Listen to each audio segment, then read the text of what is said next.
Hello viewers, শুরু করলাম লাউ চাষের কিছু টিপস দিব আজকে। সবাই একটু ভিডিওটি মনোযোগ দিয়ে শুনবেন।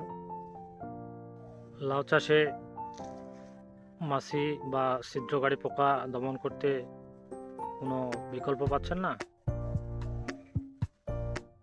তাই কয়েকটি টিপস দিয়ে যাব আমি। ভিডিওটি একটু মনোযোগ দিয়ে শুনবেন। লাউয়ের সাদা মাছি দূর করতে চাইলে আমার টিপসটি আপনারা ব্যবহার করতে পারেন। তো আমার মতো এরকম বয়ম দিয়ে আপনারা সুন্দর মতো সাদামাছি দূর করতে পারেন। দেখেন আমি ব্যবহার করতেছি আপনার ইস্পাহানি কোম্পানির কিউ ফেরো সাদামাছি দমনে একটি কার্যকরী উপাদান। আপনারা এটি ব্যবহার করতে পারেন।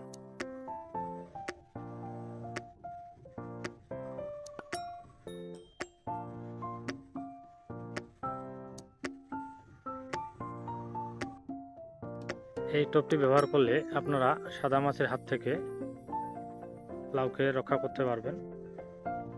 তো আমার ভিডিওটি ভালো লাগলে সবাই একটু সাবস্ক্রাইব করে দিবেন। সবাইকে ধন্যবাদ।